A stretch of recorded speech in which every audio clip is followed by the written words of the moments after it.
Hello বন্ধুরা, Piyali Shashanka lifestyle ব্লগে তোমাদের সবাইকে স্বাগত। আশা করি তোমরা সবাই ভালো আছো, আমিও ভালো আছি। প্রায় দিনের মতন আজকেও চলে এলাম আরেকটি নতুন ভিডিও নিয়ে। আশা করছি এই ভিডিওটা তোমাদের ভালো লাগবে এবং যাদের বাড়িতে এই পুজোটা আছে তাদের অবশ্যই ভালো লাগবে। এই পুজোটা হলো প্রত্যেক বছর বিশ্বকর্মা পুজোর আগের দিনকে হয়, সেটা হলো রান্না পুজো। এবং যাদের যাদের বাড়িতে এই পুজোটা হয় তারা খুবই মজা করে এবং আমরাও খুব আনন্দ করেছি এবং সেই সুন্দর মুহূর্তটা তোমাদের সঙ্গে শেয়ার করলাম। প্রথমে আমরা এখানে কিছুটা সবজি নিয়ে বসেছি, যে সবজিগুলো আজকে ভাজা হবে।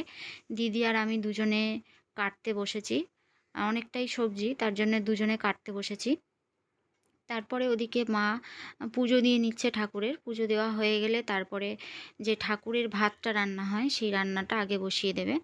কারণ হচ্ছে অনেকের আছে এই রান্না পুজোর দিন, যাদের রান্না আছে কোনো দিন মানে কারো কারো আছে এই ভাতটা, ঠাকুরের যে ভাতটা রান্না করা হয় সেই ভাতটা কেউ আগে করে, সব কিছু ভাজা রান্না করার আগে করে, কেউ বা আবার পরে করে, মানে লাস্টে সব কিছু রান্না হয়ে গেলে লাস্টে ঠাকুরের ভাত রান্না হয়। তো এখানে এক এক আগের থেকে যাদের নিয়ম, এই নিয়মগুলো চলে আসছে, তাদের বাড়িতে সেই রকম নিয়মই মানতে হয়। তো এখানে প্রথমে ঠাকুরের ভাত রান্না করা হয়, তারপরে অন্য ভাজাভুজি সব কিছু হবে। এই যে এই সবজিগুলো সব ভাজা হবে, কোনো কিছু কিন্তু তরকারি হবে না।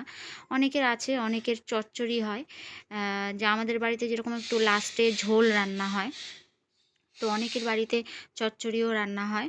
তো এখানে মানে যে যেটা তুলবে সেটাকে আর ফেলতে নেই, সেটা একইভাবে চলে যাবে, বংশ পরম্পরায় চলে যাবে। যারা রাখতে পারবে আর কি, এই পুজোটাকে ধরে নিয়ে যাবে, তাদের বংশ পরম্পরায় চলবে, মানে সেই সব জিনিসগুলোই রান্না করতে হবে। এখানে মা ভাত বসিয়ে দিয়েছে, ঠাকুরের ভাত। ঠাকুরের ভাতটা সম্পূর্ণ একটা মাটির উনুনে হয়, মানে আমাদের এখানে মাটির উনুন বলতে একটা বালতি, নতুন বালতি কিনে তার মধ্যে উনুনটাকে বানিয়ে নেওয়া হয়েছে। তার মধ্যে ঠাকুরের মাটির উনুনকে বানানো হয়েছে, মাটি দিয়ে উনুন বানানো হয়েছে। সেই উনুনের মধ্যে ঠাকুরের ভাতটা হচ্ছে, আর তার ভাতটা বসানো হয় যখন, তখন আমরা সবাই মিলে নমস্কার করি। তারপরে ভাতটা হয়ে গেলে তারপর অন্য রান্নাগুলো শুরু হয়। এখানে ভাতটা হয়ে গেছে, মা ভাত নামিয়ে রেখে এসছে। তারপরে এখানে ওইদিকে ডাল চচ্চড়ি বসিয়ে দিয়েছি। আর তারপরে এখানে এই যে ইলিশ মাছ, কাতলা মাছ, রুই মাছ, 3 রকমের মাছ আছে, চিংড়ি মাছও আছে, সব মাছ ভাজা হবে।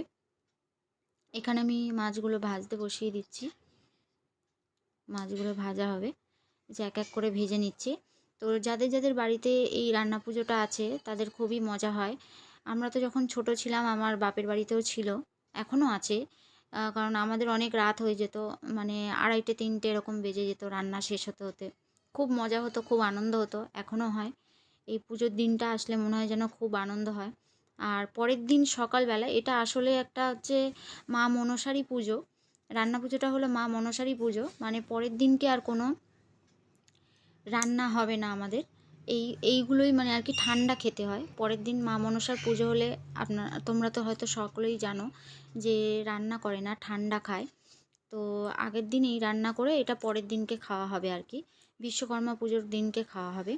আজকে রাতে কিছুটা গরম খাওয়া হবে, তারপরে আবার কালকে ঠান্ডা খাওয়া হবে।